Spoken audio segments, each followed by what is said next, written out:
So, continue tayo with doon sa rinipost na Rapid Tulfo. Actually, uh, it was aired last April 1, 2023. So, alam na namin yan. Nakagawa na kami ng video prior to that. At bago pa man kami nagkaroon ng issue sa social media, lagi na namin yan nakapost dahil nga sa nangyari sa platform na meron kami. Okay? Sa program na meron kami. So, hindi lang namin siya respond agad nung time na yon dahil ako nga po ay masama ang pakiramdam, halos tuloy-tuloy na may ubo at naging busy. So, ngayon, bibigyan natin ng time. Okay? Pero papaunahan ko na po kayo sa mga bagong nakapanood ngayon na sagot na po namin yan live before pa ma-ere sa sa Wanted sa Radyo.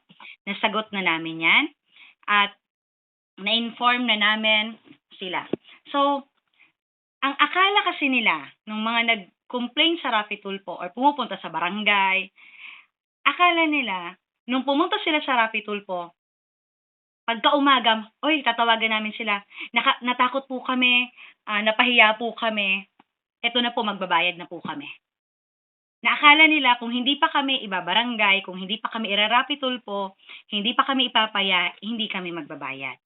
Okay, again, kahit po sino ang ipadala nyo sa opisina na magbibigay po ng, or gusto mag-audit, gusto ng tingnan kung kumikita o hindi, kasi grabing pagtataka nila kasi. Dahil una, wala naman kaming upuan, wala naman kami higaan, sa sahig lang naman nila kami natagpuan, sa may tulay lang naman nila kami nakita, okay, na nakipag-meet up sa kanila. Tapos ngayon, may higaan na kami. May opisina na. Okay? So, ayaw nila ng ganon. Okay? So, na-shock sila na bakit, sabi, nalulugi ang, hindi naman sa nalulugi, kumbaga, malaki ang, lugi, losses din kasi malaki ang expenses, pero bakit kumakain pa rin kami? Bakit nandito pa rin kami? Bakit nakaka-travel pa rin kami? Bakit nakakakain pa rin kami ng maayos? Bakit buhay pa rin kami? So, may mga ganun silang question. Okay. So, ulitin ko, ang mga nag-complain ay sinagot na po namin yan sa Facebook din ng nakaraan. Yan po ay dun pa po sa fixed rate namin na program. Okay? Sa fixed rate, ibig sabihin, may renta o wala, bayad. Okay kami doon nung time na nagsisimula pa lang, nung bago pa lang. Pero nung dumami po siya, hindi na po siya kayang i-accommodate. Okay? So, na-mention ko na yan kanina. Okay.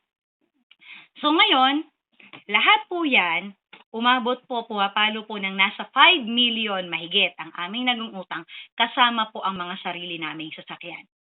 Okay? Kasama po ang mga sarili naming sasakyan. Okay? Ang akala po kasi nila, nung time na pinahiya nila kami, tapos na.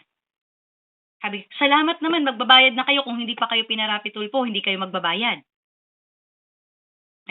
Hindi po yung ganon. Kasi kahit iparapid tulpo nyo kami, kahit ipasheriff nyo kami, wala po talaga kayong makukuha. Kasi nga po, nakaasa lang kami sa sales. Kasi nga po, nakaasa lang kami sa sales. Kung ano ang sales namin ngayon, yun din ang ipapaikot para lang kaming sari-sari store. Nakuha nyo po kasi nga po, wala po kaming kapital. Wala kaming pondong 1 milyon, 2 milyon na kung sakaling mahina ang sales, may pangtapal. Wala po kaming ganon. Kasi ilang taon pa lang naman po ang kumpanya, halos bagong-bago pa lang po kami. So, yung mga taong pumasok po sa amin, unahin ko po yung mga nagreklamo dyan sa Rapid Tulfo. Okay? May taga Quezon Province. May babayaran pa dapat kami sa kanila, pero nagpadala ng HPG sa bahay. Sa opisina namin dati. Anong sabi ng taga HPG? Kasi harassment yon. Pwede kami magreklamo, pati ang taga HPG, pwede naming ireklamo kasi hindi karnap ang sasakyan. Hindi rin dumaan sa tamang proseso. Nagpadala ng HPG sa opisina, harassment po yon, pinahiya kami doon, at pinalabas na kinarnap ang sasakyan. Anong sabi ng taga HPG? Consider as lost na yan. Kasi akala nila, nung nagdala ng pulis, nagdala ng taga HPG, ibabalik ang unit with pera. Hindi nga po yung ganun. Ang sabi ng taga HPG, consider as lost nyo na po yan. Nandito lang kami para bawiin ang sasakyan. Okay. Ang tanong ngayon, tuloy-tuloy ang kumpanya na nagtatrabaho. Nakipag-communicate na kami sa inyo. Okay? April 1 nang linabas ang Rapid Tulfo. Ayon sa, sa Wanted sa radyo na nakita na namin. April 1, nakipag-communicate kami. April 11, naghintay kami sa abogado para pag-usapan yan kung paano isi-settle dahil nga po nag-inform kami sa inyong lahat na kung pwede, ibalik ang mga checking na issue namin at after 6 months, magsisimula kami dahil nga po nagbago kami ng business model or platform. From dating fixed rate na nandyan sa amin ang pera, ngayon wala na. 60-40 na. Okay?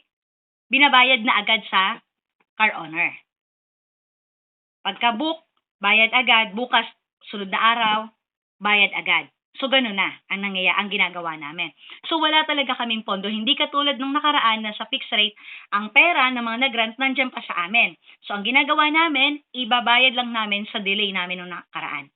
Okay? Bakit lumaki ang delay? Kasi nga po, paglaki ng operation, magdadagdag ka ng manpower.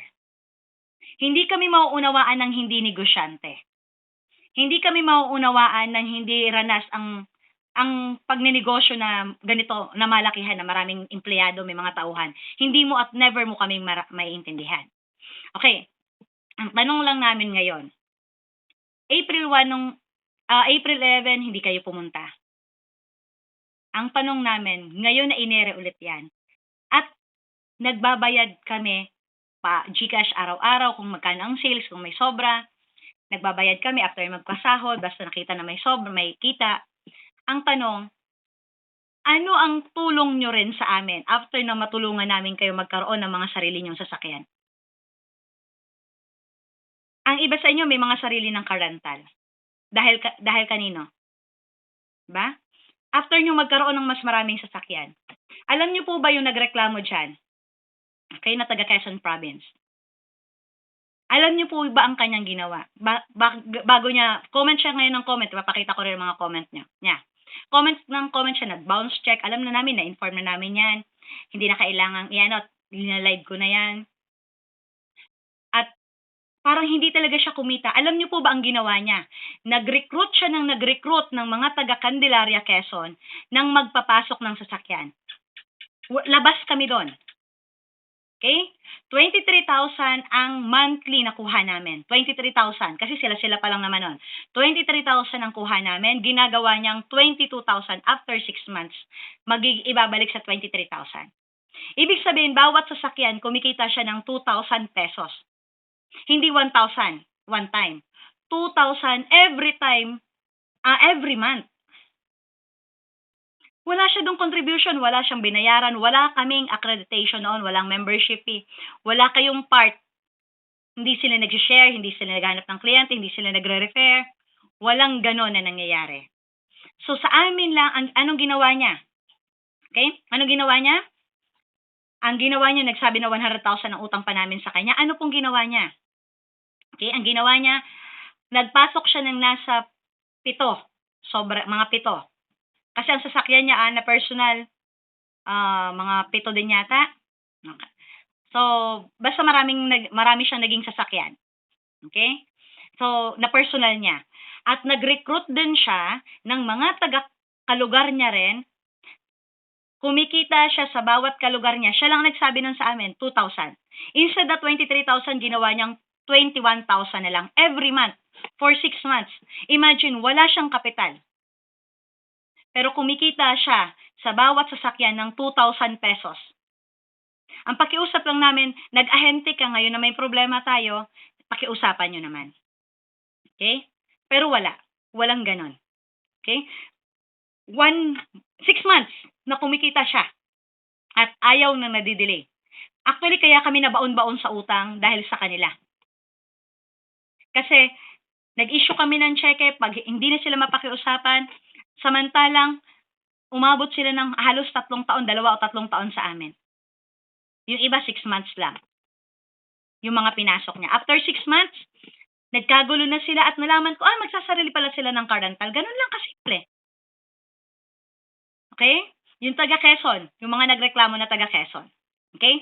So, iputol-putol natin 'to para bigyan niyo talaga ng time na mapanood ninyo.